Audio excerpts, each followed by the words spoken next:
Você sabia que, todos os dias, mais de 100 mil aviões cortam os céus do planeta, conectando praticamente todos os cantos da Terra?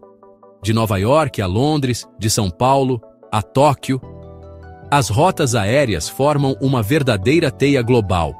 Mas existe um detalhe curioso que quase ninguém percebe.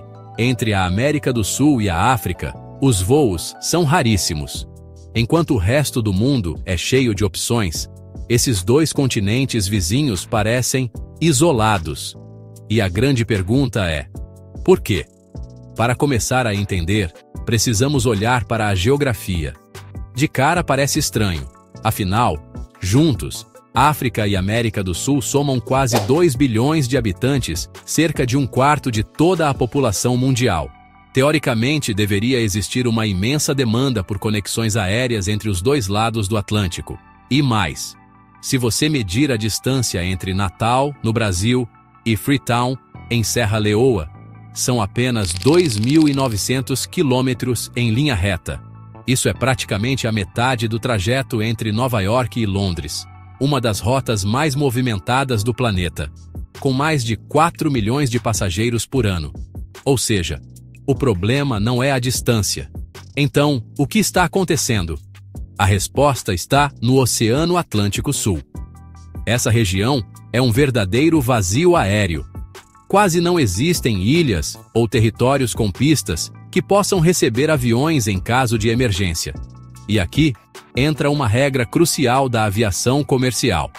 Os jatos de 2 motores precisam estar sempre a, no máximo, 60 minutos de um aeroporto alternativo para pouso de segurança.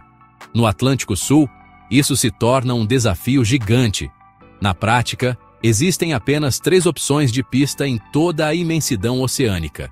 Uma delas está na ilha de Santa Helena, isolada a quase 2.000 quilômetros da África. Outra é a Ilha de Ascensão, uma base militar britânica e americana que já chegou a receber pousos emergenciais, como aconteceu com um avião da Delta em 2013. E para completar essa lista de pontos estratégicos, temos Fernando de Noronha. O arquipélago, famoso por suas praias paradisíacas, fica a apenas 350 quilômetros do litoral brasileiro. Mas será que a baixa quantidade de voos entre a América do Sul e a África pode ser explicada apenas por esses detalhes logísticos? A resposta é não. Embora a limitação de locais para pousos emergenciais seja um obstáculo, ela não é o verdadeiro motivo. Afinal, aeronaves de grande porte com 4 motores em vez de 2 não enfrentam a mesma restrição. E se olharmos para a história, veremos que essas travessias já foram comuns no passado. Em 1922, uma tripulação portuguesa se tornou pioneira ao cruzar o Atlântico Sul, partindo de Lisboa até o Rio de Janeiro em várias etapas. Poucos anos depois, em 1927, uma equipe francesa realizou o primeiro voo direto, saindo de Saint-Louis, no Senegal, até o Brasil. Naquela época, atravessar o Atlântico Sul era até mais viável do que pelo norte. Isso porque nas latitudes elevadas do Atlântico Norte, a aviação enfrentava ventos violentos, tempestades e a temida corrente de jato. Enquanto isso, as rotas do Atlântico Sul eram vistas como mais seguras e previsíveis. Não por acaso, durante a década de 1930, companhias francesas, italianas e alemãs mantinham voos regulares entre África e América do Sul. E não foram apenas aviões. Até mesmo dirigíveis gigantes, como o lendário Graf Zeppelin, cruzaram o oceano diversas vezes entre 1931 e 1937, ligando Frankfurt ao Rio de Janeiro. Mas então surge a pergunta: se antes havia tantas conexões, por que elas desapareceram? Grande parte da resposta está no contexto político da época. Enquanto os países da América do Sul já haviam conquistado independência no início do século XX, a África ainda estava profundamente dividida sob o domínio colonial europeu. Nas últimas décadas, o cenário mudou completamente. Hoje, tanto a África quanto a América do Sul são independentes e caminham com suas próprias economias. Era de se esperar, portanto, que esses dois continentes estivessem fortemente conectados por voos, já que o mundo atual exige integração global. Mas, se não é a geografia ou a tecnologia que impede essa ligação, então, qual é o verdadeiro motivo? A resposta está na população e principalmente no dinheiro. Lembra quando falamos que juntos, África e América do Sul somam quase 2 bilhões de habitantes, cerca de 1/4 da população mundial? Pois é, esse número impressiona, mas no setor aéreo, ele não conta a história inteira. O que realmente importa é densidade populacional e poder econômico para sustentar um transporte que ainda é caro. A África, por exemplo, é imensa. São mais de 30 milhões de quilômetros quadrados. Para você ter uma ideia, caberiam dentro dela todos os 50 estados americanos. 3 vezes. Só que boa parte dessa área é quase inabitável, como o gigantesco Saara e a vasta floresta do Congo. Isso faz com que a população se concentre em poucos polos urbanos, como a África do Sul, que com cerca de 64 milhões de habitantes, abriga 2 metrópoles conectadas ao Brasil, Joanesburgo e Cidade do Cabo. Hoje existem voos diretos dessas cidades para São Paulo, graças à posição estratégica do país, praticamente de frente para o Brasil no mapa do Atlântico. Outro exemplo é a Etiópia, com seus 130 milhões de habitantes, que mantém um voo ligando Addis Abeba a São Paulo, estendendo a rota até Buenos Aires. Além disso, há conexões do Brasil com Angola e Cabo Verde, reforçadas pelos laços históricos e linguísticos com Portugal. Afinal, compartilhar a mesma língua é um dos fatores que mais estimulam viagens internacionais.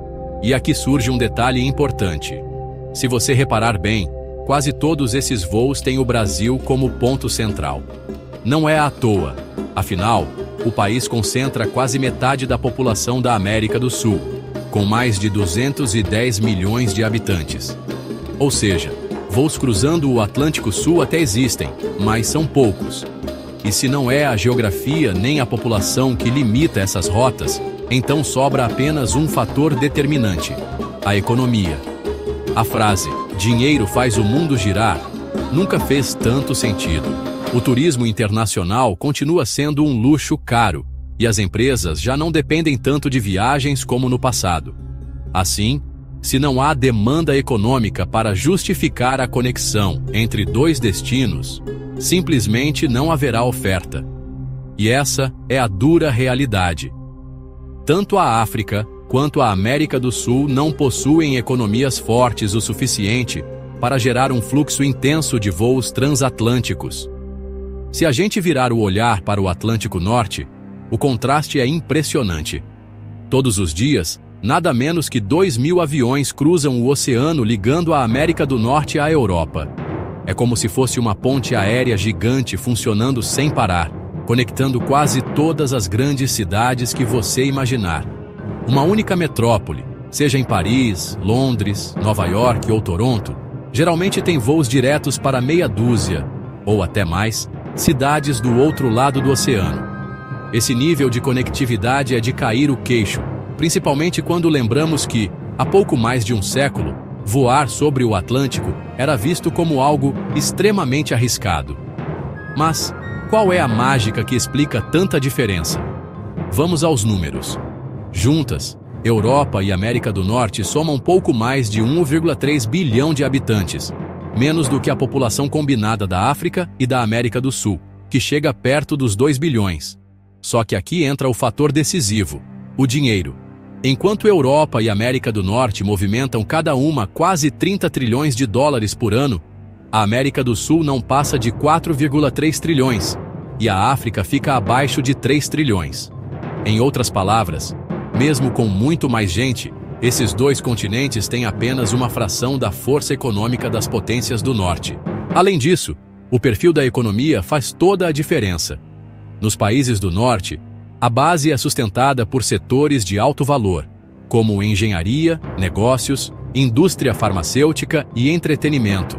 Isso gera uma interdependência gigantesca entre os 2 lados do Atlântico, alimentando laços comerciais, diplomáticos e, claro, de transporte aéreo. Agora entra um ponto-chave: os fluxos migratórios.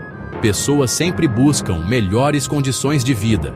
E quando um africano deseja crescer como engenheiro, médico ou pesquisador, o destino mais lógico costuma ser a Europa. Já um sul-americano que sonha com oportunidades muitas vezes mira nos Estados Unidos ou no Canadá. Mas migrar da África para a América do Sul, ou o contrário, não oferece os mesmos benefícios econômicos e profissionais. Resultado: pouca demanda de imigração e, consequentemente, pouca demanda por voos. E aí vem a pergunta que não quer calar: será que um dia veremos mais aviões cruzando o Atlântico Sul? A resposta é sim, mas depende do crescimento econômico. Há uma relação direta entre prosperidade e tráfego aéreo, e a África já mostra sinais poderosos. Hoje, 11 das 20 economias que mais crescem no mundo estão no continente africano.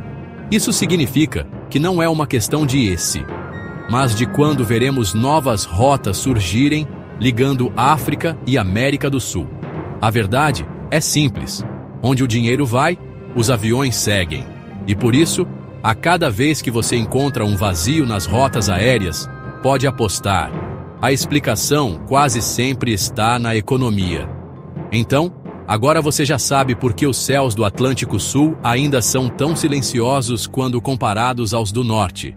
Curtiu essa viagem pela geografia e economia do planeta? Então não esquece de se inscrever no canal para acompanhar mais histórias que revelam o mundo de um jeito que você nunca viu.